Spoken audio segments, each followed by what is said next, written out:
저녁 시간, 아들 정우철이 방의 서랍 속을 뒤지고 있었어요. 종이 넘기는 소리가 방 안을 채우고 있었습니다. 우철아, 뭐 찾니? 정우철이 화들짝 놀라며 고개를 돌렸어요. 그의 손에는 노란 봉투가 들려 있었죠. 그는 급히 봉투를 서랍 안으로 밀어넣고 서랍을 닫았습니다. 손잡이를 잡고 일어서는 동작이 어색했어요. 아, 그냥 아버지 거 예전 서류 찾는 중이에요. 정우철의 목소리가 평소보다 높았습니다. 그는 서랍장에서 한 걸음 물러섰어요. 무슨 서류? 그냥 예전의 아버지 거. 우철은 손으로 머리를 긁적이며 영숙을 봤죠. 이마에 땀이 송글송글 맺혀 있었습니다. 방을 나와 식탁을 차리는 동안 영숙의 시선이 서랍장이 있는 안방문으로 향했어요. 닫혀있는 문 너머로 무언가가 숨겨져 있었습니다. 그는 무엇을 숨기고 있는 걸까요? 오늘의 사연도 즐겁게 들어주시면 감사하겠습니다. 여러분의 구독과 좋아요는 큰 힘이 됩니다. 사연, 바로 시작합니다. 새벽 5시, 아파트 단지는 아직 어둠 속에 잠겨 있었습니다. 베란다 너머로 희미하게 번지는 가로등 불빛만이 겨울 아침의 냉기를 증명하고 있었어요. 조영숙은 이불을 걷어내고 몸을 일으켰습니다. 무릎 관절이 뻐근하게 울었지만 이제는 익숙한 통증이었죠. 손으로 무릎을 주무르며 천천히 거실로 나온 그녀의 발걸음은 소리 없이 조심스러웠습니다. 거실 창문을 열자 차가운 공기가 폐 깊숙이 스며들었어요. 영숙은 작은 기침을 삼키며 창틀에 쌓인 먼지를 손가락으로 훑어냈습니다. 먼지는 어제도 닦았는데 또 쌓여 있었죠.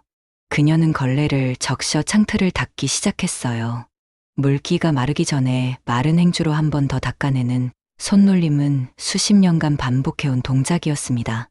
오늘도 공기가 안 좋네. 영숙의 중얼거림이 고요한 새벽을 스쳤습니다.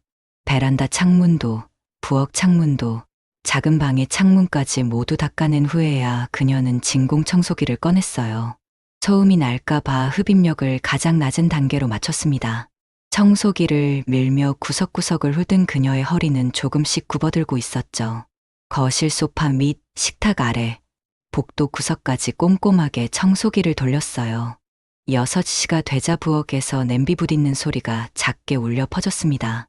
영숙은 쌀을 씻어 밥솥에 앉히고 냉장고에서 시래기와 된장, 두부를 꺼냈어요. 가스레인지에 올린 냄비에서 보글보글 끓는 소리가 아침의 시작을 알렸죠. 국을 저으며 그녀는 반찬통들을 하나씩 꺼내 식탁 위에 배치했습니다. 김치, 멸치볶음, 계란말이, 나물 3가지. 어제 만들어둔 반찬들이었어요. 7시 30분, 안방에서 첫 번째 알람 소리가 울렸습니다. 영숙은 밥그릇 2개를 꺼내 밥을 정갈하게 담았어요. 국그릇에도 김이 모락모락 나는 시래기 된장국을 가득 떠 담았죠. 숟가락과 젓가락을 가지런히 놓는 순간 안방 문이 열렸습니다. 아들 정우철이 구겨진 얼굴로 나왔어요. 머리는 한쪽으로 눌려 있었고 잠옷차림에 그는 기지개를 크게 켜며 거실을 가로질렀습니다. 영숙과 눈이 마주쳤지만 그는 짧게 고개만 끄덕였죠. 아침 차려놨다. 네. 정우철의 대답은 무미건조했습니다. 그는 화장실로 들어갔고 고지여 며느리 이민경도 안방에서 나왔어요. 단정하게 올린 머리에 얇은 화장을 한 그녀는 영숙을 지나치며 작게 말했습니다. 밥 먹을 시간 없어요. 빵 먹을게요. 이민경은 부엌 찬장에서 식빵 한 봉지를 꺼냈습니다. 토스터기에 빵을 넣고 버튼을 누르는 그녀의 뒷모습을 영숙은 식탁에 앉아 바라봤어요. 방금 전까지 뜨겁게 끓여낸 국에서는 여전히 김이 피어오르고 있었죠. 정우철이 화장실에서 나와 식탁에 앉았습니다. 그는 숟가락을 들어 밥 한 술을 뜨더니 급하게 입에 넣었어요. 늦었어. 빨리 먹어야 돼. 아들은 국을 후루룩 마시며 밥을 허겁지겁 떠먹었습니다. 영숙은 그 모습을 가만히 지켜봤어요. 반찬은 거들떠보지도 않았죠. 토스터기에서 딩 소리가 나자 이민경은 빵을 꺼내 버터를 발랐습니다. 그녀는 빵을 한 입 베어 물며 가방을 챙겼어요. 오빠. 나 먼저 갈게. 차 키놓고 가. 알았어. 정우철은 대답도 제대로 하지 않은 채 밥그릇을 비웠습니다. 그는 일어나 재킷을 걸치고 현관으로 향했어요. 현관문이 닫히는 소리가 아파트 안을 울렸습니다. 영숙은 식탁에 홀로 남았어요. 한 숟가락도 뜨지 않은 밥그릇 하나와 반쯤 먹다만 밥그릇 하나가 그녀 앞에 놓여 있었죠. 김이 식어가는 국그릇들, 한 번도 손대지 않은 반찬들. 영숙은 천천히 밥그릇을 자신 앞으로 당겼습니다. 아침 식사를 마친 후 그녀는 설거지를 시작했어요. 뜨거운 물에 손을 담그자 관절이 조금 누그러지는 것 같았죠. 그릇을 닦고 행주로 물기를 제거하고 찬장에 가지런히 정리하는 과정은 기계적이었습니다. 싱크대를 닦고 가스레인지를 닦고 식탁을 닦았어요. 바닥에 떨어진 밥풀 하나까지 집어 쓰레기통에 버렸죠. 오전 10시, 영숙은 빨래를 널기 시작했습니다. 세탁기에서 꺼낸 옷가지들을 하나하나 털어주름을 펴냈어요.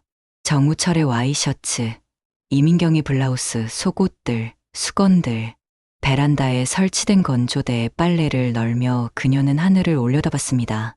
회색빛 구름이 낮게 깔려 있었어요. 비가 올지도 모르겠다는 생각이 스쳤죠. 빨래를 다 널고 나자 시계는 11시를 가리키고 있었습니다. 영숙은 거실 소파에 잠시 앉았어요. 무릎이 쑤셨죠. 손으로 주무르다가 그녀는 리모컨을 집어 텔레비전을 켰습니다. 뉴스에서는 어디선가 일어난 사고 소식을 전하고 있었어요. 영숙은 화면을 보다 말고 눈을 감았습니다. 정오가 조금 넘은 시각, 영숙은 부엌 쓰레기통이 가득 찬 것을 발견했어요. 과일 껍질과 음식물 찌꺼기들이 쌓여 냄새가 나기 시작했죠. 그녀는 비닐봉지를 꺼내 쓰레기통의 내용물을 옮겨 담았습니다. 쓰레기를 꺼내던 중 구겨진 종이 한 장이 손에 잡혔어요. 영숙은 그 종이를 펼쳤습니다. 찢어진 메모지였어요. 파란색 볼펜으로 휘갈겨 쓴 글씨가 눈에 들어왔죠. 빨리 쫓아내자. 이번 달 안에. 글씨체는 분명했습니다. 아들 정우철이 쓰던 필기구의 흔적, 급하게 눌러 쓴 회귀힘, 지 자를 쓸 때 특유의 각진 모양. 영숙의 손이 미세하게 떨렸어요. 그녀는 메모지를 다시 들여다봤습니다. 종이는 한번 구겨졌다가 펴진 흔적이 있었죠. 누군가 버리려다가 구긴 것이었어요. 그녀는 메모지를 쥔 채 거실로 걸어 나왔습니다. 소파에 앉아 종이를 무릎 위에 펼쳐 놓았어요. 빨리 쫓아내자. 이번 달 안에. 영숙은 그 글자들을 하나하나 읽었습니다. 다시, 그리고 또다시. 창밖에서는 까마귀 한 마리가 울었어요. 텔레비전 화면에서는 여전히 뉴스가 흘러나오고 있었죠. 아나운서의 목소리가 거실을 채웠지만 영숙의 귀에는 아무것도 들리지 않았습니다. 그녀의 시선은 무릎 위에 메모지에 고정되어 있었어요. 파란 글씨가 희미하게 번져 있었죠. 영숙은 메모지를 조심스럽게 접었습니다. 2번, 3번, 작은 사각형이 될 때까지 접어 카디건 주머니 깊숙이 밀어 넣었어요. 종이의 모서리가 손가락 끝에 닿을 때마다 따끔한 느낌이 전해졌죠. 그녀는 주머니를 손으로 누르며 일어섰습니다. 무릎이 또다시 욱신거렸어요. 오후 1시, 영숙은 부엌에서 설거지를 다시 시작했습니다. 아침에 이미 깨끗이 씻어둔 그릇들이었지만 그녀의 손은 수세미를 움켜쥐고 싱크대의 스테인리스 표면을 문질렀어요. 물이 철썩철썩 튀었죠. 손등에 물방울이 맺혔다가 떨어졌습니다. 싱크대는 이미 반짝거리고 있었지만 영숙의 손은 멈추지 않았어요. 수세미가 금속 표면을 훑은 소리만이 부엌을 채웠죠. 카디건 주머니가 무거웠습니다. 종이 한 장이 무게가 아니었어요. 영숙은 손을 닦고 거실로 나왔습니다. 시계를 보니 2시였어요. 그녀는 안방 문 앞에 멈춰 섰습니다. 손잡이에 손을 얹었다가 다시 내렸죠. 베란다로 향했습니다. 아침에 널어둔 빨래들이 바람에 흔들리고 있었어요. 설마 다른 뜻이겠지. 영숙의 입술이 움직였습니다. 소리는 거의 나지 않았어요. 빨래 사이로 스며드는 바람이 그녀의 흰 머리카락을 흩날렸죠. 그녀는 아들 정우철의 와이셔츠를 만졌습니다. 천이 거의 말라 있었어요. 빨래를 걷어 거실 소파 위에 쌓았습니다. 한 벌 한 벌 개는 손놀림이 평소보다 느렸죠. 오후 내내 영숙은 집 안을 배회했습니다. 거실을 쓸고 화장실을 닦고 현관 신발장을 정리했어요. 주머니 속 메모지는 그녀의 걸음마다 바스락거리는 것 같았죠. 3시, 4시, 5시. 시간은 흘러갔지만 그녀의 손은 쉬지 않았습니다. 창틀을 닦고 거울을 닦고 문손잡이를 닦았어요. 광이 날 정도로 닦아냈지만 뭔가 부족한 것 같았죠. 6시가 되자 영숙은 저녁 준비를 시작했습니다. 냉장고에서 돼지고기와 양파, 당근을 꺼냈어요. 도마 위에 고기를 올려놓고 칼을 들었습니다. 고기를 프라이팬에 올렸어요. 지글지글 기름이 튀는 소리가 부엌을 가득 채웠죠. 간장과 설탕, 마늘을 넣어 볶았습니다. 냄새가 집 안에 퍼졌어요. 밥을 짓고 국을 끓이고 반찬을 꺼내 작은 접시에 담았습니다. 7시 10분, 현관문이 열리는 소리가 들렸어요. 아들 정우철이 들어왔습니다. 그의 얼굴은 굳어 있었어요. 넥타이가 헐겁게 풀어져 있었고 재킷은 한쪽 어깨에 걸쳐져 있었죠. 구두를 벗어던지는 소리가 거칠었습니다. 며느리 이민경은 그보다 10분 늦게 도착했어요. 그녀는 가방을 소파에 던지고 한숨을 내쉬었죠. 화장이 번져 있었습니다. 구겨진 블라우스의 단추를 풀며 안방으로 들어갔어요. 옷을 갈아입고 나온 이민경은 식탁에 앉았습니다. 저녁 식사가 시작되었어요. 숟가락이 그릇에 부딪는 소리, 반찬을 집는 소리만이 식탁을 감쌌습니다. 영숙은 밥을 한 숟가락 떠서 입에 넣었어요. 목으로 넘기기가 어려웠죠. 주머니 속 메모지가 허벅지에 닿아 있는 게 느껴졌습니다. 정우철이 젓가락을 내려놓는 소리가 크게 울렸어요. 그는 국그릇을 밀어내며 한숨을 쉬었습니다. 요즘 회사 일이 너무 많아서 미치겠어. 며느리 이민경은 반응하지 않았어요. 그녀는 고기 반찬을 집어 먹으며 스마트폰을 들여다보고 있었죠. 정우철의 시선이 영숙에게로 향했습니다. 그의 눈빛이 날카로웠어요.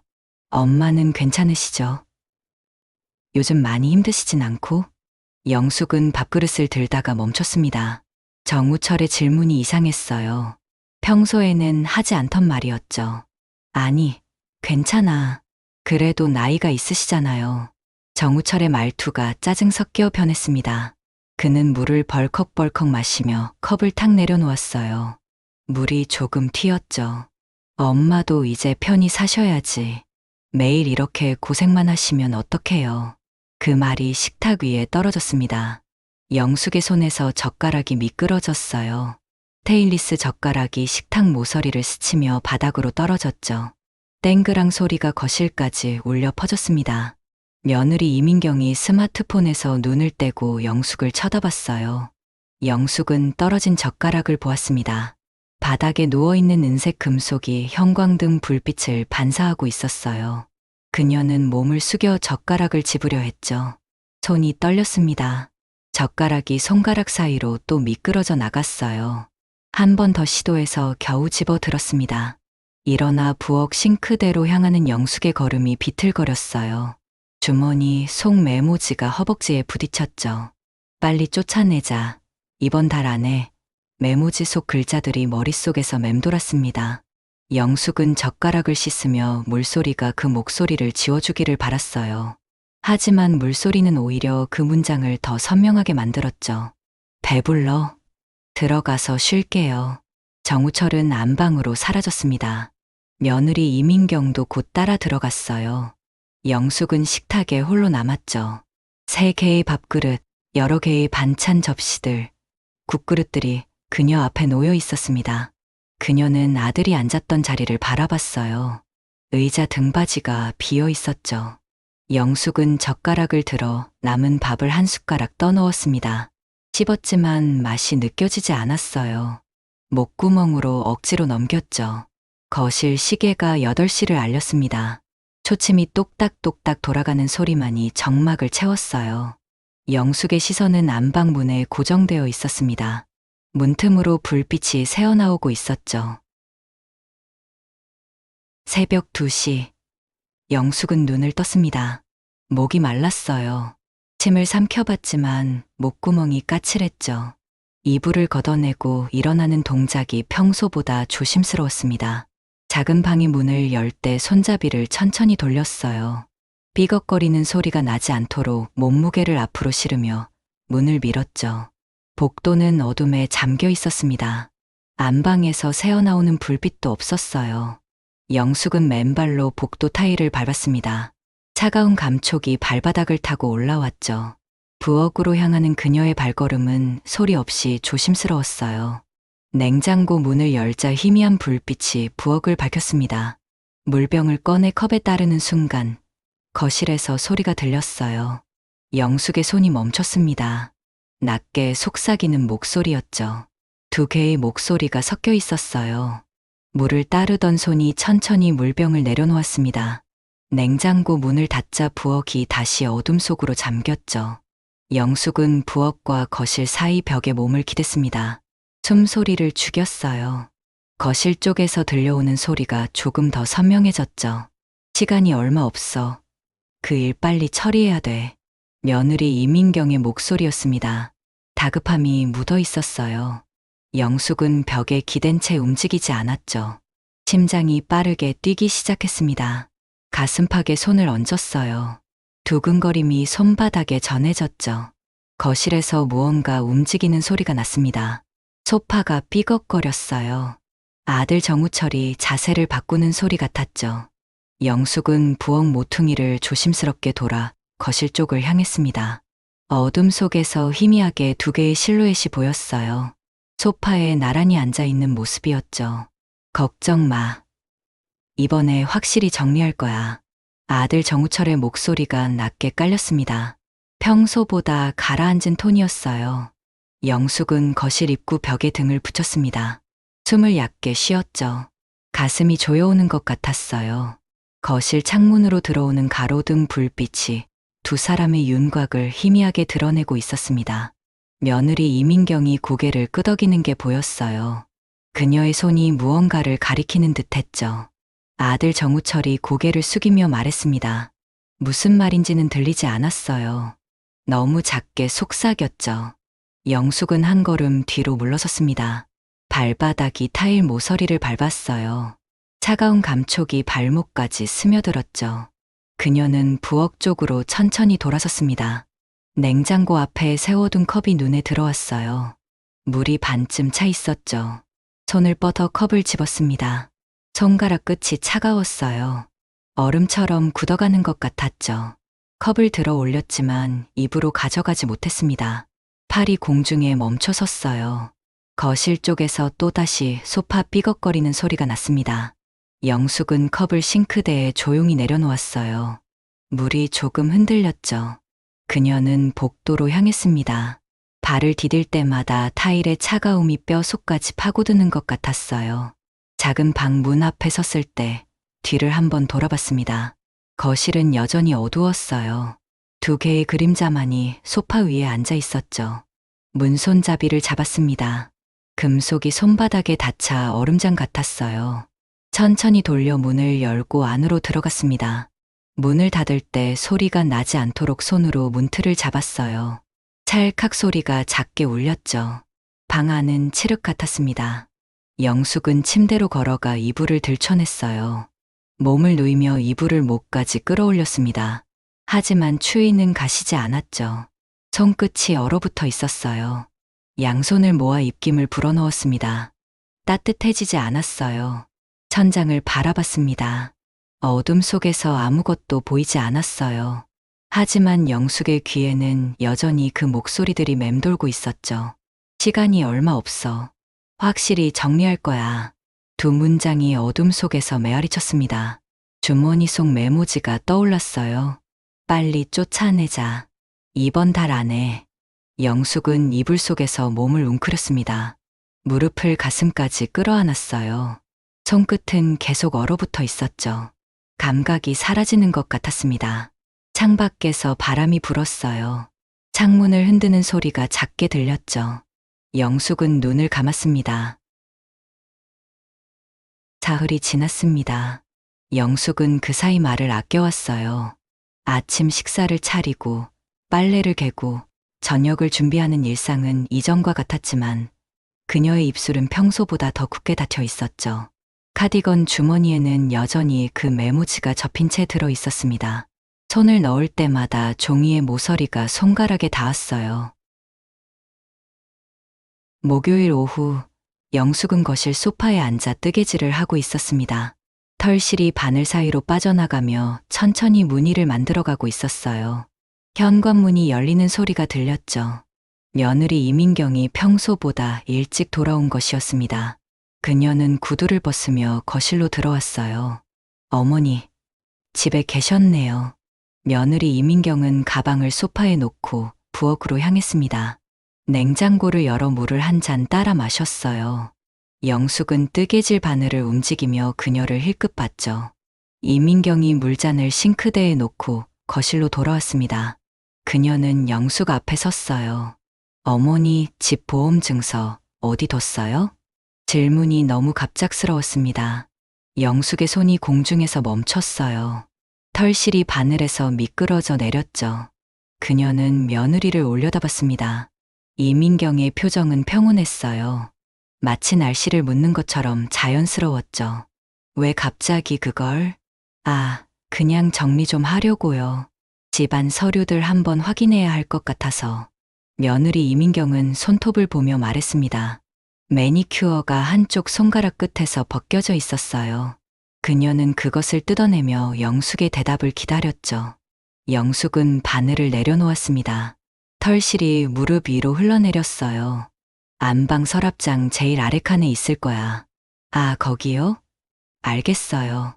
이민경은 고개를 끄덕이고 안방으로 들어갔습니다. 문이 열렸다 닫혔어요. 영숙은 흘러내린 털실을 집어들었습니다. 손가락 사이로 털실을 감으며 안방 문을 바라봤죠. 문틈으로 서랍 여는 소리가 들렸어요. 무언가를 뒤적이는 소리도 났습니다. 10분쯤 지나 이민경이 방에서 나왔습니다. 손에는 아무것도 들려있지 않았어요. 그녀는 다시 소파에 앉아 스마트폰을 꺼냈죠. 영숙은 뜨개질을 계속했습니다. 바늘이 털실을 엮는 소리만이 거실에 울렸어요. 저녁 6시, 아들 정우철이 돌아왔습니다. 그는 현관문을 열고 들어서며 넥타이를 풀었어요. 재킷을 소파에 던지고 안방으로 향했죠. 영숙은 부엌에서 저녁 준비를 하고 있었습니다. 칼로 물을 써는 소리가 도마 위에서 규칙적으로 울렸어요. 30분쯤 지났을 때였습니다. 영숙은 물을 다 썰고 칼을 씻으러 싱크대로 갔어요. 수돗물을 틀며 안방 쪽을 보니 문이 반쯤 열려 있었죠. 아들 정우철이 서랍장 앞에 쪼그리고 앉아 있는 모습이 보였습니다. 그는 서랍을 열어 안에 서류들을 뒤적이고 있었어요. 영숙은 수돗물을 잠갔습니다. 칼을 행주로 닦으며 안방으로 걸어갔죠.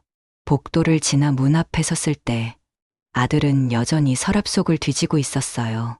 종이 넘기는 소리가 방 안을 채우고 있었습니다. 영숙이 문을 밀며 안으로 들어섰습니다. 우철아, 뭐 찾니? 아들 정우철이 화들짝 놀라며 고개를 돌렸어요. 그의 손에는 노란 봉투가 들려 있었죠. 그는 급히 봉투를 서랍 안으로 밀어넣고 서랍을 닫았습니다. 손잡이를 잡고 일어서는 동작이 어색했어요. 아, 그냥 아버지 예전 서류 찾는 중이에요. 정우철의 목소리가 평소보다 높았습니다. 그는 서랍장에서 한 걸음 물러섰어요. 손으로 머리를 긁적이며 영숙을 봤죠. 이마에 땀이 송글송글 맺혀 있었습니다. 겨울인데도 불구하고 말이에요. 무슨 서류? 그냥 예전에 아버지가 어디 가입하신 게 있는지 확인하려고. 아들은 서랍장 옆으로 비켜서며 방문 쪽으로 향했습니다. 영숙은 그의 뒷모습을 바라봤어요. 정우철의 셔츠 뒷면이 구겨져 있었죠. 그는 방을 빠져나가며 문을 닫았습니다. 영숙 혼자 방에 남았어요. 서랍장 앞으로 다가갔습니다. 손잡이에 손을 얹었어요. 금속이 차가웠죠. 서랍을 열려다가 멈췄습니다. 복도에서 아들이 부엌으로 가는 발소리가 들렸어요. 물 마시는 소리, 컵을 내려놓는 소리. 영숙은 서랍을 열지 않고 손을 걷었습니다. 방을 나와 부엌으로 돌아왔어요. 아들 정우철은 이미 거실 소파에 앉아 텔레비전을 켜고 있었죠. 리모컨을 들고 채널을 돌리는 그의 옆모습이 보였습니다. 영숙은 가스레인지 앞에 섰어요. 냄비에 물을 붓고 불을 켰죠. 물이 끓는 동안 도마 위에 물을 냄비에 넣었습니다.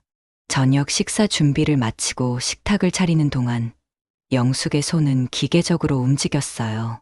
밥그릇을 놓고 국그릇을 놓고 반찬을 담았습니다. 젓가락과 숟가락을 가지런히 배치했죠. 며느리 이민경이 안방에서 나와 식탁에 앉았어요. 아들 정우철도 소파에서 일어나 자리를 잡았습니다. 세 사람이 식사를 시작했습니다. 숟가락 소리만이 식탁 위를 맴돌았어요. 영숙은 밥을 한 숟가락 떠서 입에 넣었습니다. 씹으며 아들의 얼굴을 봤어요. 정우철은 국을 마시고 있었죠. 며느리 이민경은 반찬을 집어 먹으며 스마트폰을 보고 있었습니다. 영숙의 시선이 서랍장이 있는 안방문으로 향했어요. 닫혀있는 문 너머로 무언가가 숨겨져 있었습니다. 노란 봉투, 뒤적여진 서류들, 보험증서를 찾던 며느리. 영숙은 밥그릇을 내려놓았습니다. 손가락 끝이 차갑게 식어가고 있었어요. 주머니 속 메모지가 허벅지에 닿아 있는 게 느껴졌죠. 식사를 마치고 설거지를 하는 동안 영숙은 싱크대 창문 너머 어둠을 바라봤습니다. 물이 그릇 위로 흘러내렸어요. 거품이 생겼다가 사라졌죠. 그녀의 손은 계속 그릇을 닦았지만 눈은 창문 밖 어둠에 고정되어 있었습니다. 화요일 오후 2시, 영숙은 작은 방에서 낮잠을 자다 깨어났습니다. 목이 뻐근했어요.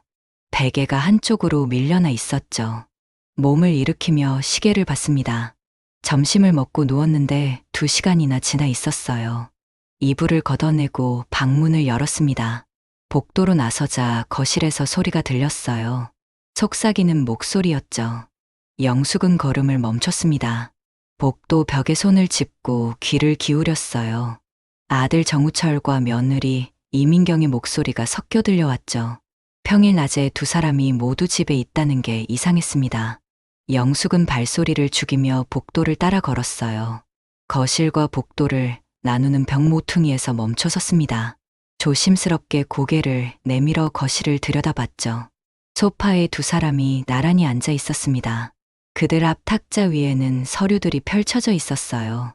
아들 정우철이 서류 한 장을 손에 들고 있었습니다. 파란 봉투에서 꺼낸 듯한 두꺼운 종이였어요.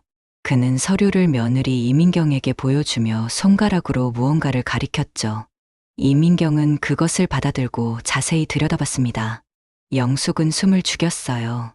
그 서류가 무엇인지 알 것 같았죠. 며느리 이민경이 탁자 위에 계산기를 집어 들었습니다. 그녀의 손가락이 버튼 위를 빠르게 움직였어요.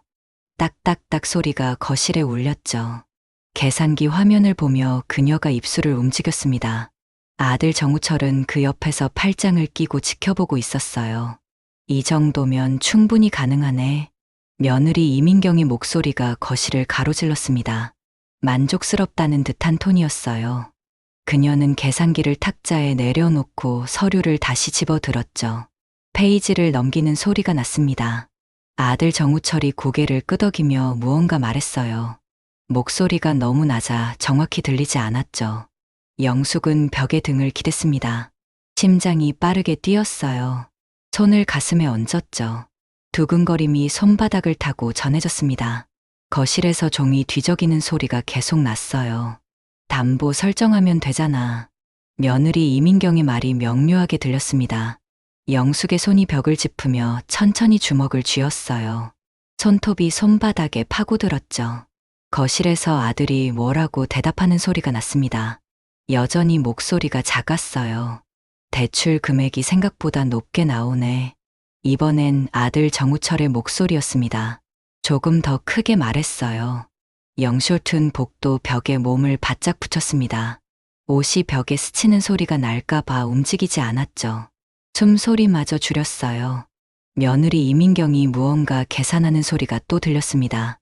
계산기 버튼 누르는 소리가 리듬을 타고 울렸어요. 영숙은 눈을 감았습니다. 담보, 대출이라는 단어들이 머릿속에서 맴돌았죠. 이번 달 안에 처리하면 되지? 며느리 이민경의 질문이었습니다. 영숙의 손이 떨렸어요. 이번 달 안에 메모지에 적혀 있던 문장이 떠올랐죠. 빨리 쫓아내자. 이번 달 안에 같은 시간, 같은 말. 영숙의 입술이 바짝 말랐습니다. 거실에서 서류 접는 소리가 났어요. 누군가 일어서는 기척이 들렸죠. 영숙은 침대 가장자리에 주저앉았습니다. 이불을 잡아당겨 무릎까지 끌어올렸죠. 손이 떨려 이불을 제대로 잡을 수가 없었어요. 한참을 그렇게 앉아 있다가 천천히 옆으로 몸을 눕혔습니다. 이불을 머리끝까지 뒤집어 썼어요. 어둠 속에서 영숙의 눈에서 눈물이 흘러나왔습니다. 뜨거운 액체가 관자놀이를 타고 베개로 스며들었죠. 입술을 깨물었지만 소리가 새어나왔어요. 흐느끼는 소리가 이불 속에서 작게 울렸습니다. 내 집을 팔 생각이구나. 중얼거림이 이불 속 공기를 채웠습니다. 영숙의 목소리는 떨리고 있었어요. 다시 한 번 같은 말을 반복했죠. 이번엔 소리가 조금 더 컸습니다. 눈물은 계속 흘러나왔어요. 베개가 젖어들고 있었죠. 창밖에서 까마귀가 울었습니다. 낮은 울음소리가 방 안까지 스며들었어요. 영숙은 이불을 더욱 꽉 움켜쥐었습니다. 손마디에 힘이 들어가 하얗게 변했죠. 눈물은 그치지 않았어요. 뺨을 타고 턱을 타고 목덜미까지 흘러내렸습니다. 거실에서 발소리가 들렸습니다. 누군가 복도를 지나가는 소리였어요. 현관문이 열렸다 닫혔죠. 아들과 며느리 중 한 명이 나간 모양이었습니다. 영숙은 이불 속에서 움직이지 않았어요. 눈을 감은 채 계속 울고 있었죠. 입술 사이로 작은 신음이 새어나왔습니다. 시계가 3시를 알렸어요. 거실 벽시계의 종소리가 복도를 지나 방문 틈으로 스며들었죠. 영숙의 울음은 조금씩 잦아들었습니다. 하지만 눈물은 여전히 흘러나오고 있었어요. 베개는 이미 축축하게 젖어 있었습니다. 토요일 오전 10시. 아파트는 고요했습니다. 아들 정우철과 며느리 이민경은 일찍 외출했어요. 현관문이 닫히는 소리가 울린 지 30분이 지났죠. 영숙은 거실 소파에 앉아 있다가 천천히 일어섰습니다. 무릎을 손으로 짚으며 몸을 펴냈어요. 안방 문을 바라봤습니다. 복도를 따라 안방으로 향했어요. 문 앞에서 잠시 멈춰섰죠. 손잡이에 손을 얹었습니다. 차갑고 매끈한 금속 표면이 손바닥에 닿았어요. 천천히 돌려 문을 열었습니다. 방 안으로 들어서자 며느리가 뿌린 향수 냄새가 코를 찔렀죠. 침대는 깔끔하게 정돈되어 있었습니다. 베개가 나란히 놓여 있었고 이불은 주름 하나 없이 펴져 있었어요. 영숙은 방 안을 둘러봤습니다. 화장대, 옷장, 책상, 그리고 침대 옆 쓰레기통. 그녀의 시선이 쓰레기통에 머물렀어요. 쓰레기통은 침대 오른쪽 구석에 놓여 있었습니다. 플라스틱 재질의 작은 통이었어요. 영숙은 무릎을 굽혀 쪼그리고 앉았습니다. 쓰레기통을 들어 올려 침대 가장자리에 올려놓았어요. 안을 들여다봤습니다. 휴지 몇 개, 영수증 조각들, 구겨진 종이들이 보였어요. 영숙은 손을 넣어 하나씩 꺼내기 시작했습니다. 휴지를 옆으로 치우고 영수증을 펼쳐봤죠. 편의점 영수증이었어요. 다시 쓰레기통에 넣었습니다. 구겨진 종이 하나가 손에 잡혔어요. 하얀 A사 용지였습니다. 2번, 3번 접혀 구겨진 상태였죠. 영숙은 그것을 조심스럽게 펼쳤습니다. 종이가 바스락거리는 소리가 방 안을 채웠어요. 글씨가 인쇄된 서류였습니다. 상단에 로고가 있었어요. 부동산 회사 로고였죠. 그 아래로 제목이 보였습니다. 부동산 담보 대출 상담 내역서. 영숙의 눈이 그 글자들을 훑어 내려갔어요. 손이 미세하게 떨리기 시작했죠. 대출 신청자. 영숙의 입술이 움직였습니다. 소리는 거의 나지 않았어요. 서류에 적힌 이름을 읽었습니다.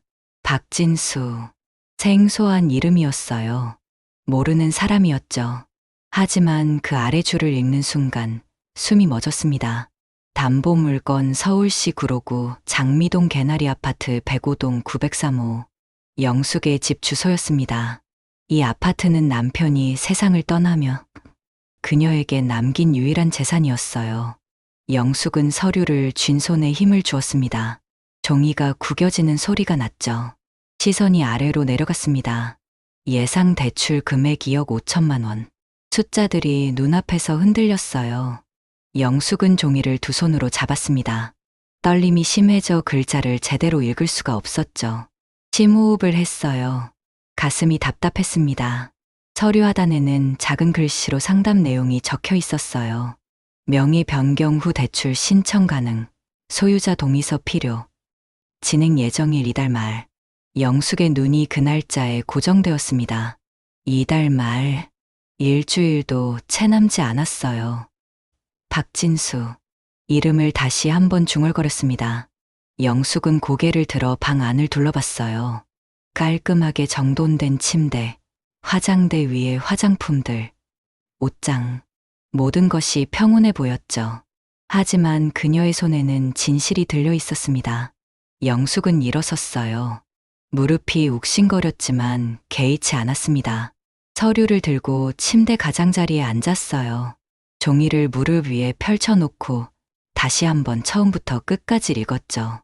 글자 하나하나, 숫자 하나하나를 눈에 새겼습니다. 창밖에서 까마귀가 울었어요. 영숙은 고개를 들어 창문을 봤습니다. 회색 하늘 아래로 까마귀 한 마리가 날아가고 있었어요. 그녀는 다시 서류를 내려다봤죠. 박진수라는 이름, 2억 5천만 원이라는 금액, 이달 말이라는 날짜. 영숙은 서류를 접었습니다. 4번 접어 작은 사각형으로 만들었어요. 카디건 주머니에서 예전에 넣어둔 메모지를 꺼냈습니다. 빨리 쫓아내자. 이번 달 안에.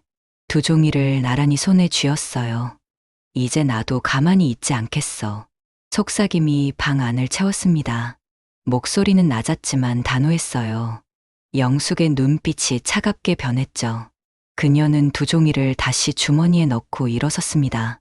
쓰레기통을 제자리에 놓고 방문을 나섰어요. 문을 닫을 때 손잡이를 천천히 돌렸습니다. 소리가 나지 않았죠. 거실로 돌아온 영숙은 소파에 앉지 않았습니다. 창가에 서서 밖을 내려다봤어요. 아파트 단지 사람들이 오가고 있었습니다. 평범한 토요일 오전 풍경이었죠. 영숙의 손은 주머니 속 종이들을 만지작거리고 있었어요. 월요일 새벽 5시, 영숙은 눈을 떴습니다. 알람 소리는 없었어요. 스스로 깬 것이었죠. 이불을 걷어내고 일어나 옷을 갈아입었습니다. 평소 입던 카디건이 아니라 외출복을 꺼냈어요. 검은색 바지에 회색 블라우스.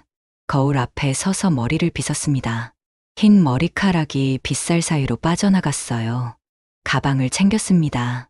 지갑, 핸드폰, 그리고 주머니에서 꺼낸 2장의 종이, 메모지와 대출 상담 내역서를 가방 안쪽 지퍼 칸에 넣었어요. 손으로 한 번 더 눌러 확인했죠. 거실 시계가 6시를 가리키고 있었습니다. 현관문을 조용히 열고 나갔어요. 복도는 어둠에 잠겨 있었죠. 엘리베이터를 타고 1층으로 내려갔습니다. 아파트 단지는 아직 잠들어 있었어요. 가로등 불빛만이 길을 밝히고 있었죠. 영숙은 정문을 나서 버스 정류장으로 향했습니다. 첫 차 버스가 도착했어요. 영숙은 카드를 찍고 뒷자리에 앉았습니다. 버스는 텅 비어 있었죠. 창밖으로 어둠이 천천히 밝아지고 있었어요. 영숙은 가방을 무릎 위에 올려놓고 두 손으로 꼭 쥐었습니다. 은행 앞에 도착한 건 9시였어요. 셔터가 올라가고 직원들이 들어가는 모습이 보였죠. 영숙은 문 앞에서 기다렸습니다. 다른 손님 2~3명도 함께 서 있었어요. 9시 30분, 문이 열렸습니다. 안으로 들어서자 에어컨 바람이 얼굴에 닿았어요. 차가웠죠. 영숙은 번호표를 뽑았습니다. 대기 의자에 앉아 순서를 기다렸어요. 손에 든 번호표가 떨리고 있었습니다. 주먹을 쥐어 떨림을 멈추려 했죠. 23번 손님, 3번 창구로 오세요. 안내 방송이 울렸습니다. 영숙의 번호였어요. 그녀는 일어나 3번 창구로 걸어갔습니다. 젊은 여직원이 미소를 지으며 맞이했죠. 무엇을 도와드릴까요? 집문서 재발급 받으려고요. 영숙의 목소리는 안정되어 있었습니다. 직원이 고개를 끄덕이며 서류를 꺼냈어요. 신분증과 인감도장, 주소를 확인했죠. 키보드를 두드리는 소리가 창구에 울렸습니다. 조영숙 고객님 맞으시죠? 서울시 구로구 장미동의 아파트. 네, 맞아요. 직원이 화면을 들여다보다가 고개를 갸우뚱했습니다. 마우스를 클릭하며 뭔가 확인하는 것 같았어요. 영숙은 창구 너머로 그 모습을 지켜봤죠. 아드님이 이미 관련 문의를 하셨던데요? 직원의 말이 끝나자 영숙의 얼굴이 굳었습니다. 손이 창구 가장자리를 움켜쥐었어요. 손마디가 하얗게 변했죠. 직원은 여전히 화면을 보며 말을 이었습니다. 지난주에 명의 변경 관련해서 문의하셨다고 기록에 나와 있네요. 영숙은 입술을 깨물었습니다. 숨을 천천히 들이마셨어요. 손을 창구에서 떼어 무릎 위에 올려놓았죠. 떨림을 숨기려 했습니다. 상관없어요. 재발급해주세요. 네. 알겠습니다. 잠시만 기다려주세요. 직원이 서류를 출력하기 시작했어요. 프린터가 돌아가는 소리가 났죠. 영숙은 의자에 앉은 채 창구 너머를 바라봤습니다. 손은 여전히 무릎 위에 올려져 있었어요. 주먹을 쥐었다 폈다 반복했죠. 10분쯤 지나 서류가 나왔습니다. 직원이 확인 도장을 찍고 영숙에게 건넸어요. 등기부등본과 건물대장이었죠. 영숙은 서류를 받아 가방에 넣었습니다. 지퍼를 잠그며 손이 떨렸어요. 은행을 나서자 햇빛이 눈부셨습니다. 영숙은 손으로 눈을 가리며 걸었어요. 버스 정류장까지 가는 길이 아침보다 더 멀게 느껴졌죠. 다리가 무거웠습니다. 하지만 멈추지 않고 걸었어요. 집에 도착한 건 정오였습니다. 아파트는 조용했어요. 아들과 며느리는 출근했을 시간이었죠. 영숙은 가방을 방에 두고 부엌으로 갔습니다. 냉장고를 열어 재료들을 꺼냈어요. 쇠고기, 버섯, 시금치, 콩나물. 손이 자동으로 움직였죠. 도마 위에 고기를 올려놓고 칼을 들었습니다. 칼날이 고기를 써는 소리가 규칙적으로 울렸어요. 양파를 썰 때 눈물이 났죠. 영숙은 손등으로 눈가를 훔치지 않았습니다.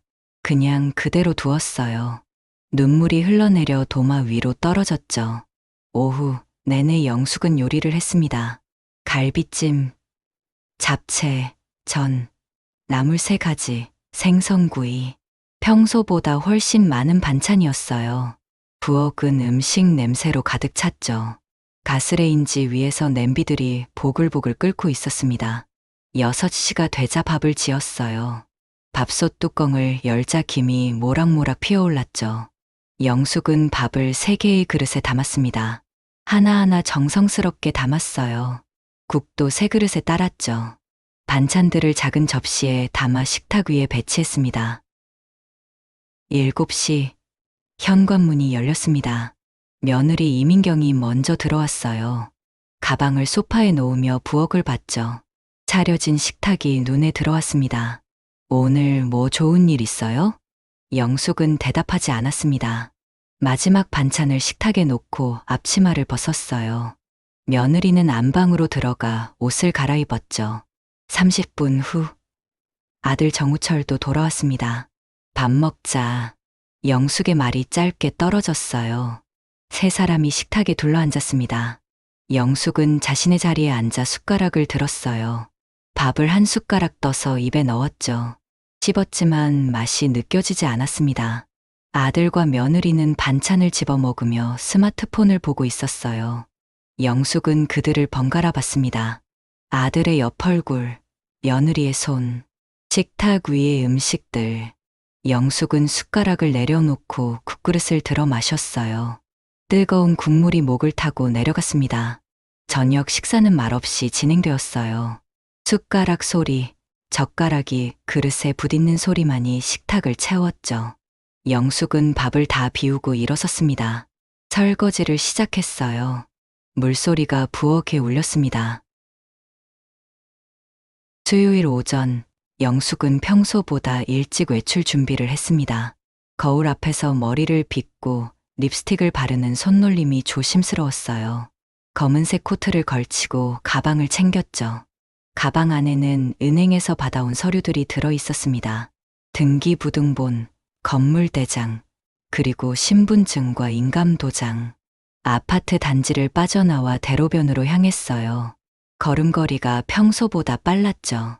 10분쯤 걸어 단골 부동산 중개사무소 앞에 섰습니다. 유리문 너머로 책상 2개가 보였어요.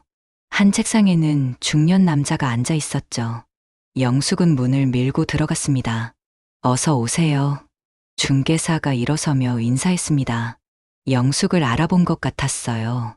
몇 년 전 이사 올 때 이 부동산을 통했었죠. 중개사는 의자를 권했습니다. 영숙은 앉으며 가방에서 서류들을 꺼냈어요. 집 매매 상담하러 왔어요. 서류를 책상 위에 펼쳐 놓았습니다. 중개사가 눈을 크게 떴어요. 그는 서류를 집어들고 자세히 들여다봤죠. 중개사가 키보드를 두드려 시세를 검색하기 시작했습니다. 모니터 화면을 보며 계산기를 두드렸어요. 영숙은 2 손을 무릎 위에 모으고 기다렸죠. 손가락을 꼬았다 풀었다 반복했습니다. 현재 시세가 12억 정도 하는데요. 금매로 내놓으시면 11억 5천 정도는 가능할 것 같습니다. 중개사의 말에 영숙은 고개를 저었어요. 그녀는 가방에서 메모장을 꺼내 숫자를 적어 중개사에게 보여줬죠. 11억 원. 중개사가 눈썹을 찌푸렸습니다. 시세보다 조금 싸게라도 빨리 처리해 주세요. 영숙의 목소리는 단호했습니다.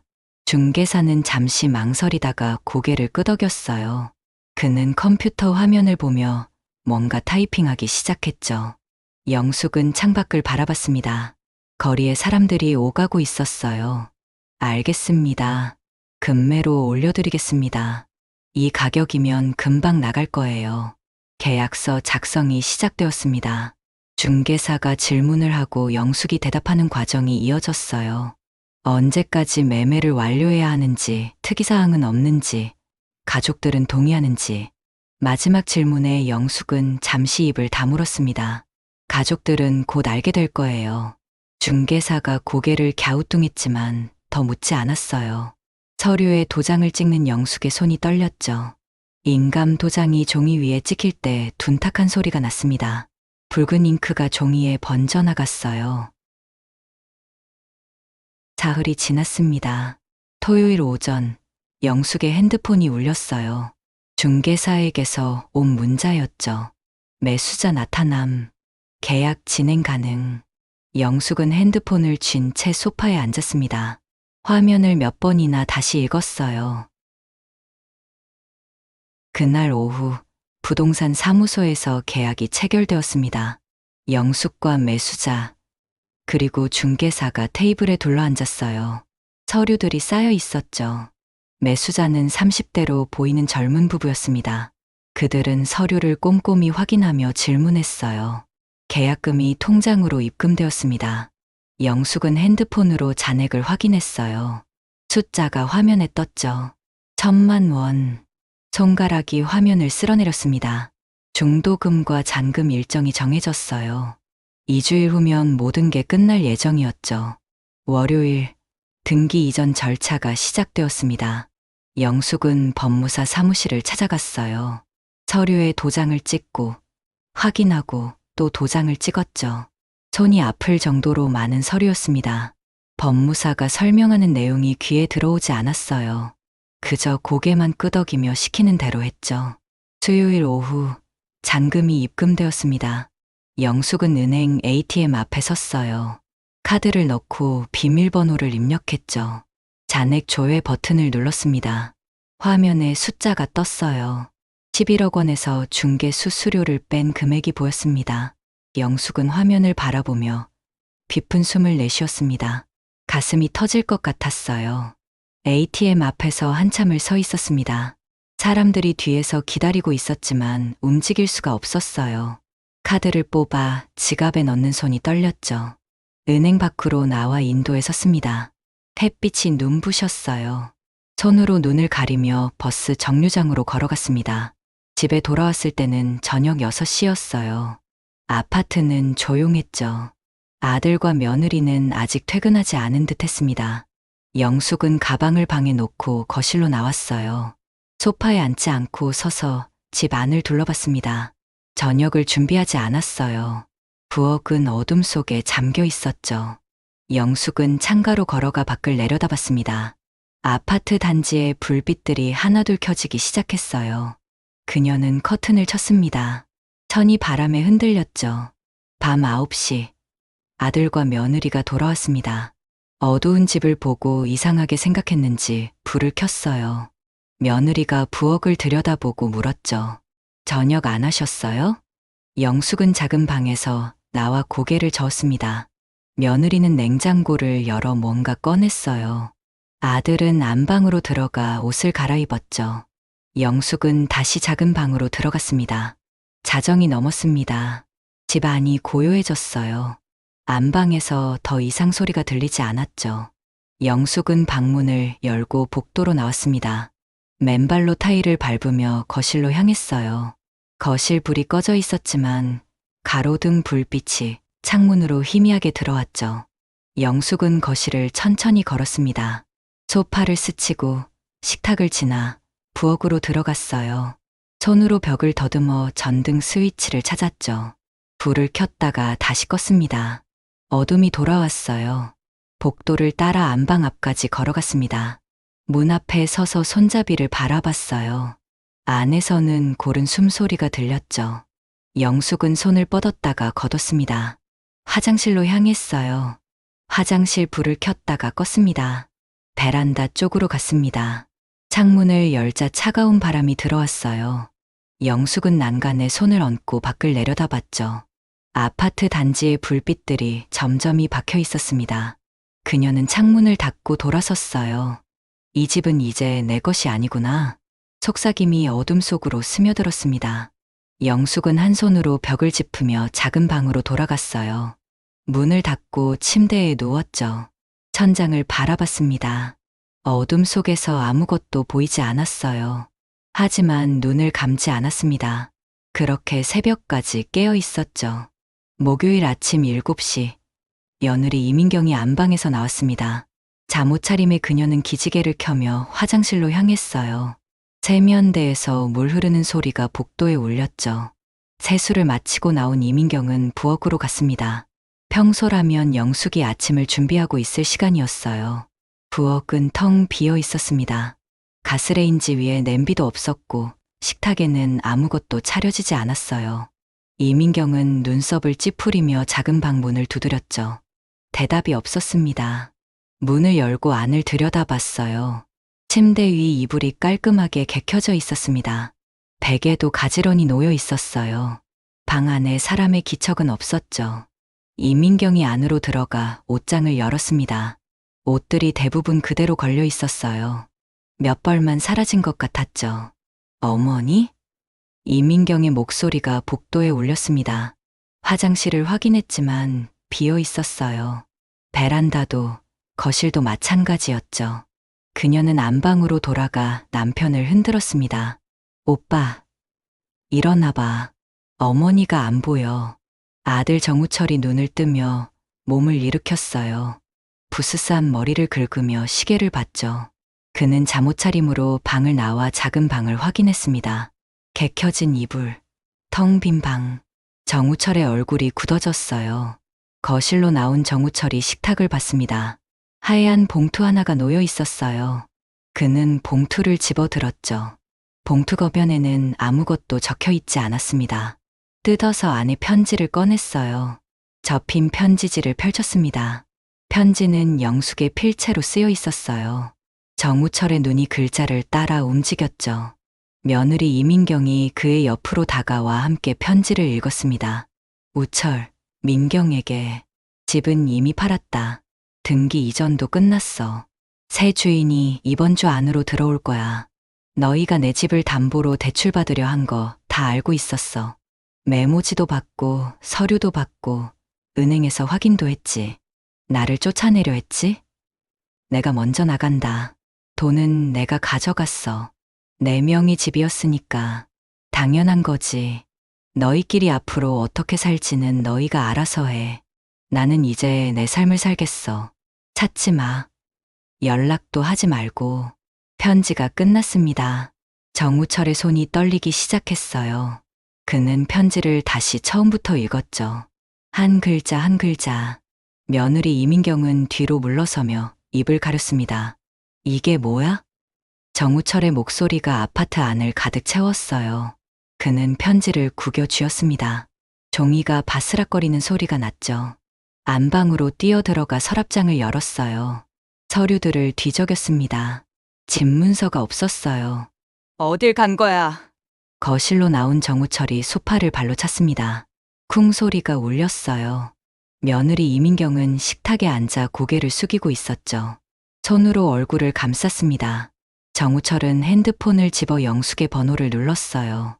신호음이 울렸습니다. 한 번, 두 번, 세 번. 연결되지 않았어요. 정우철이 다시 눌렀죠. 똑같았습니다. 그는 핸드폰을 소파에 던졌어요. 핸드폰이 쿠션에 부딪혀 튕겨나갔습니다. 거실 창문으로 아침 햇살이 들어오고 있었어요. 먼지가 햇살 속에서 춤추고 있었죠. 정우철은 창가에 서서 밖을 내려다봤습니다. 아파트 단지에는 평범한 아침이 시작되고 있었어요. 그는 두 손으로 창틀을 움켜쥐었습니다. 정오가 지나자 아들 정우철은 회사에 결근 전화를 했습니다. 그는 재킷을 걸치고 현관문을 나섰어요. 며느리 이민경은 거실 소파에 앉아 멍하니 창밖을 바라보고 있었죠. 정우철의 발걸음은 거칠었습니다. 엘리베이터를 기다리지 않고 비상계단을 뛰어내려갔어요. 부동산 중개사무소 문을 거칠게 밀고 들어갔습니다. 유리문이 벽에 부딪히며 덜컹거렸어요. 중개사가 놀라 일어섰죠. 정우철은 책상을 손바닥으로 쳤습니다. 탁 소리가 사무실에 울렸어요. 우리 어머니가 집 팔았다면서요? 언제 계약했죠? 중개사는 한 발 뒤로 물러서며 컴퓨터 화면을 확인했습니다. 마우스를 클릭하는 손이 떨렸어요. 화면을 보더니 조심스럽게 대답했죠. 일주일 전에 계약하셨고 어제 등기 이전 완료됐습니다. 정우철의 주먹이 책상을 내리쳤어요. 책상 위에 명함통이 튕겨나가 바닥에 떨어졌죠. 명함들이 사방으로 흩어졌습니다. 중개사가 뒤로 물러섰어요. 돈은요? 돈은 어디로 간 거예요? 고객님 어머님 통장으로 입금되었습니다. 그 이후는 저희가 알 수 없습니다. 정우철은 머리를 감싸 쥐었습니다. 사무실을 빠져나와 인도에 섰어요. 차들이 쌩쌩 지나갔죠. 그는 핸드폰을 꺼내 은행 앱을 열었습니다. 자신의 통장 잔액을 확인했어요. 300만 원. 생활비로도 부족한 금액이었죠. 이틀 후, 정우철의 핸드폰이 울리기 시작했습니다. 저장되지 않은 번호들이었어요. 전화를 받을 때마다 똑같은 말이 흘러나왔죠. 대출금 상환일이 지났습니다. 연체 이자가 발생하고 있습니다. 정우철은 통화를 끊고 또 끊었어요. 하지만 전화는 계속 왔습니다. 일주일이 지났습니다. 정우철은 회사를 그만뒀어요. 상사에게 사표를 던지고 나왔죠. 집으로 돌아와 소파에 누워 천장만 바라봤습니다. 며느리 이민경도 점점 말이 없어졌어요. 그녀는 안방에서 나오지 않았죠. 어느 날 저녁, 정우철은 오래된 지인에게 전화를 걸었습니다. 대학 동기였던 김상만이었어요. 통화 연결음이 울렸죠. 몇 번의 신호음 끝에 목소리가 들렸습니다. 야, 오랜만이다. 무슨 일이야? 상만아, 만나자. 급한 일이 있어. 이틀 후, 두 사람은 허름한 술집에서 만났습니다. 정우철은 소주잔을 비우며 자신의 상황을 털어놨어요. 집이 팔린 것, 어머니가 돈을 가지고 사라진 것, 살인 빚.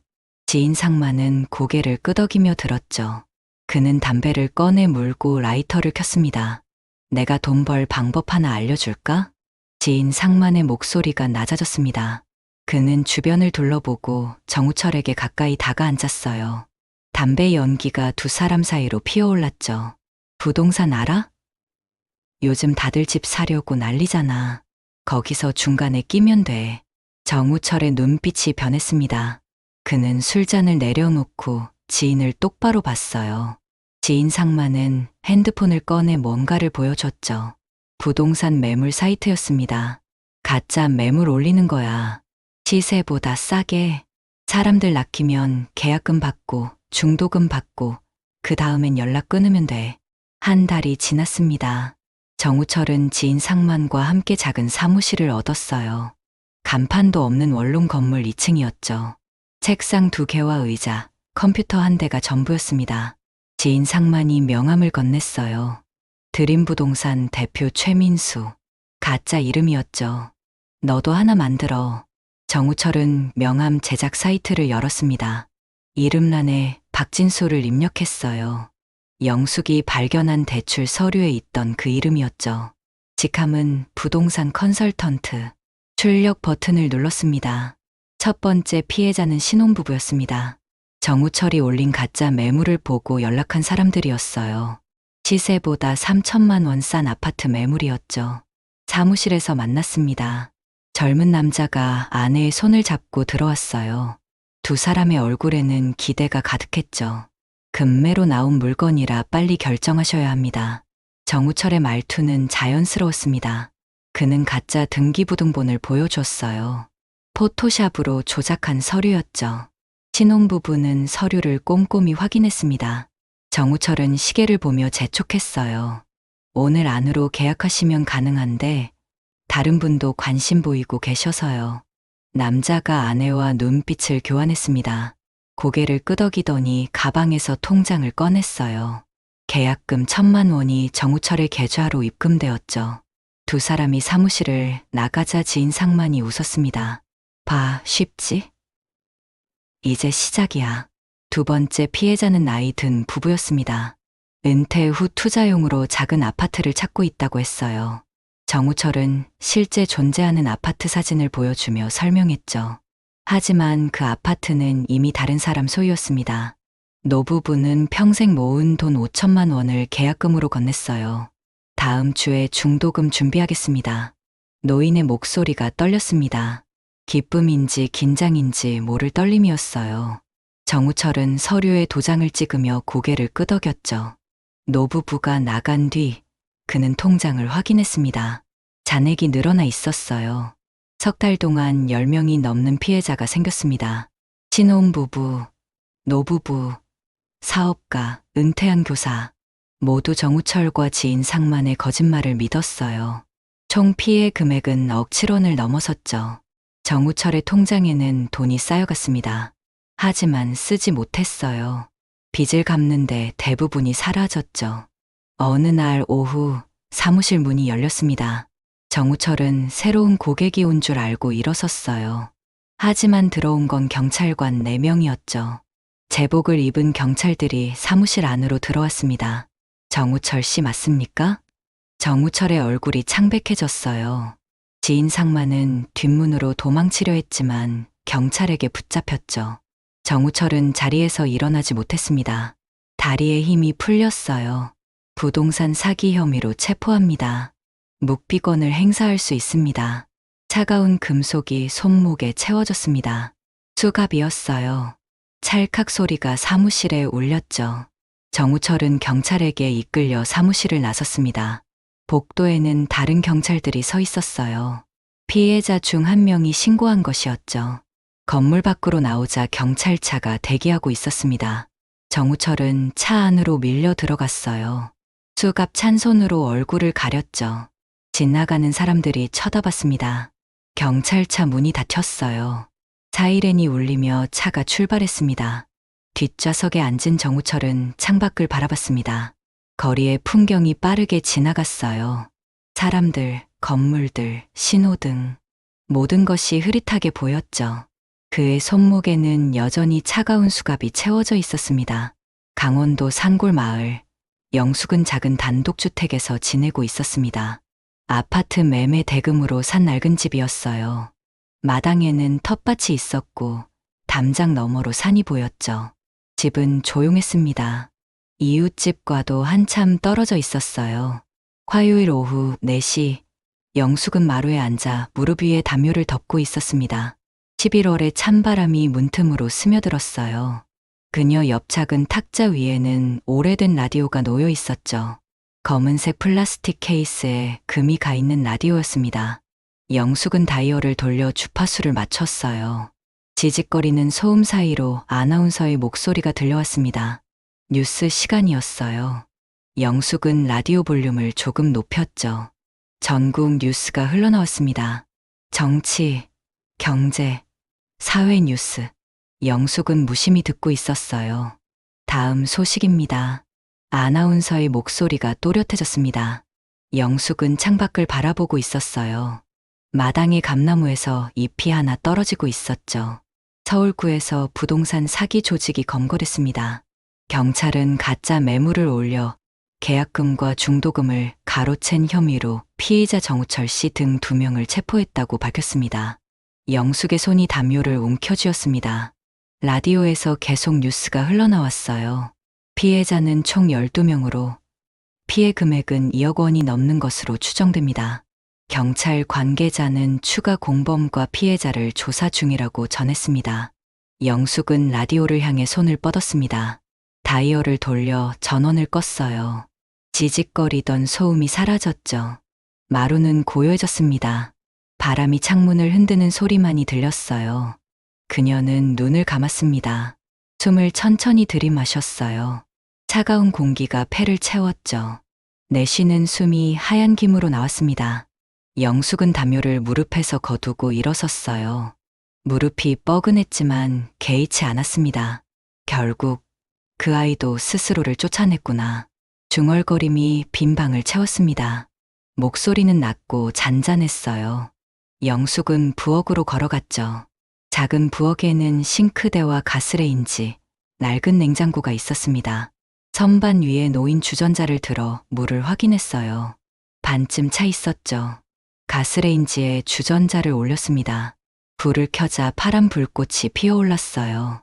물이 끓는 동안 영숙은 찬장을 열었죠. 녹차 봉지를 꺼내 찻잔에 넣었습니다. 도자기 찻잔이었어요. 남편과 함께 쓰던 것이었죠. 주전자에서 김이 피어오르기 시작했습니다. 보글보글 끓는 소리가 부엌을 채웠어요. 영숙은 찻잔을 들고 마루로 돌아왔죠. 주전자를 가지고 와 찻잔에 뜨거운 물을 부었습니다. 녹차 향이 번지기 시작했어요. 마루에 다시 앉아 창문을 바라봤습니다. 해가 서쪽으로 기울고 있었어요. 산 너머로 노을이 물들기 시작했죠. 오렌지빛 하늘이 구름을 물들이고 있었습니다. 영숙은 찻잔을 두 손으로 감싸 쥐었어요.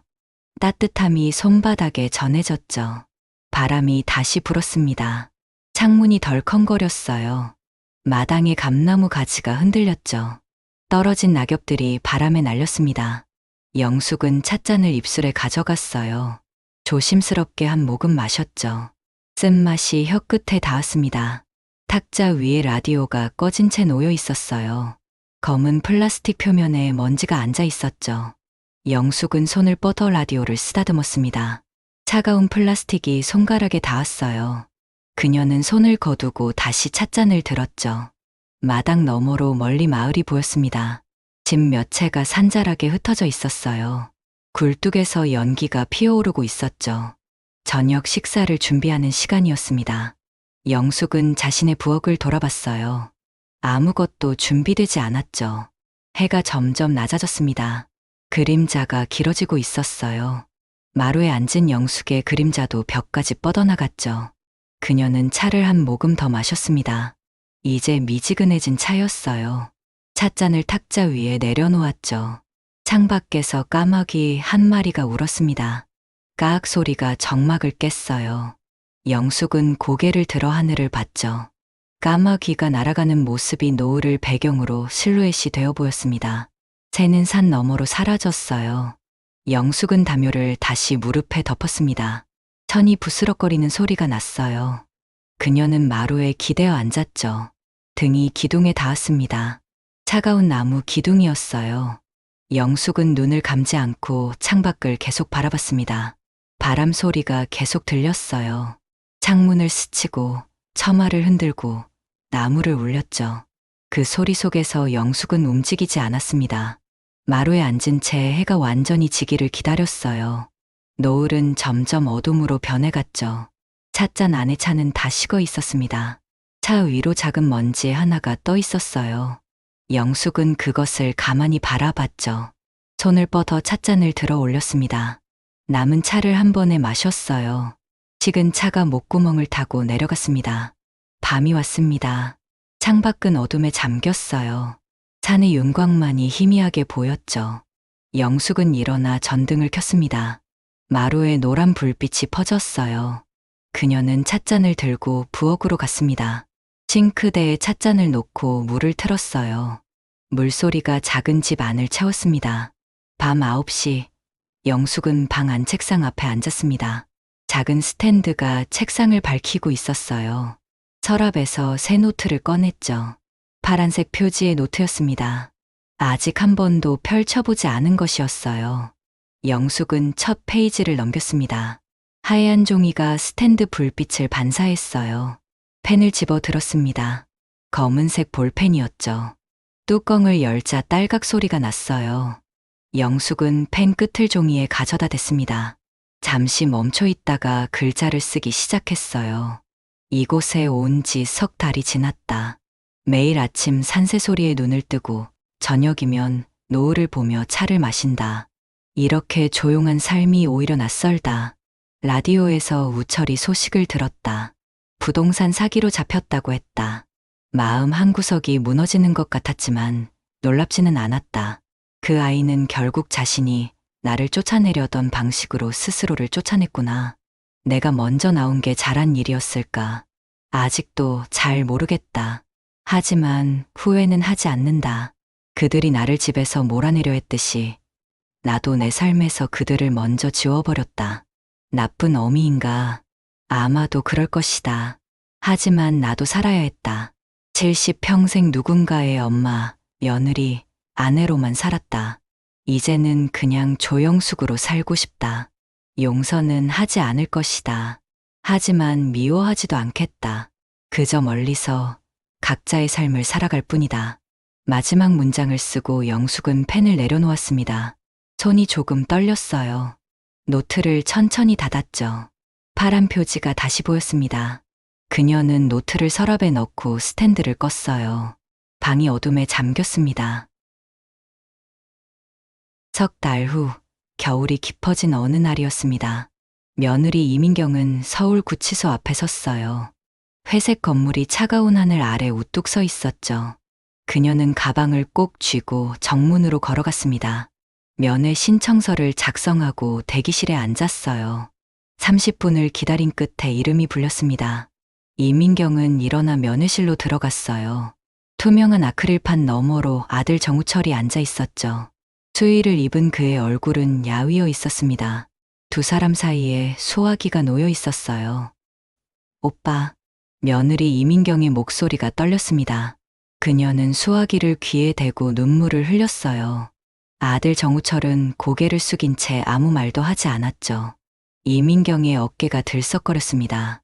그날 오후, 영숙은 구치소에서 300m 떨어진 작은 공원 벤치에 앉아 있었습니다. 검은색 코트를 입고 목도리를 두른 그녀는 구치소 정문을 바라보고 있었어요. 며느리 이민경이 건물에서 나오는 모습이 보였죠. 이민경은 눈가를 손수건으로 닦으며 걸었습니다. 영숙은 일어서지 않았어요. 벤치에 앉은 채 며느리의 뒷모습을 지켜봤죠.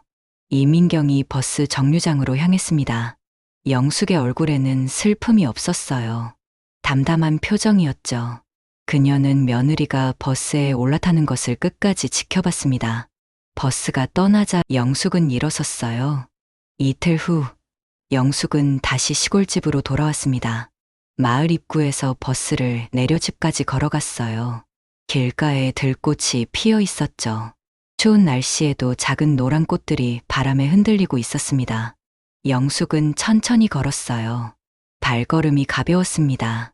무릎은 여전히 아팠지만 마음은 그렇지 않았어요.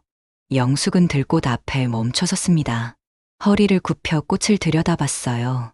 작지만 단단하게 피어있는 꽃이었죠. 나도 이렇게 살면 되는구나. 혼잣말이 바람에 실려 날아갔습니다. 영숙은 다시 걷기 시작했어요. 집이 보이기 시작했죠. 집은 그녀를 기다리고 있었습니다. 영숙은 대문을 열고 마당으로 들어섰어요. 감나무에 까치 한 마리가 앉아 있었습니다. 자유였어요. 70년 만에 찾은 오롯이 자신만의 자유였습니다. 들어주셔서 감사합니다. 이야기가 마음에 드셨다면 구독과 좋아요 부탁드립니다. 오늘도 행복한 하루 되세요.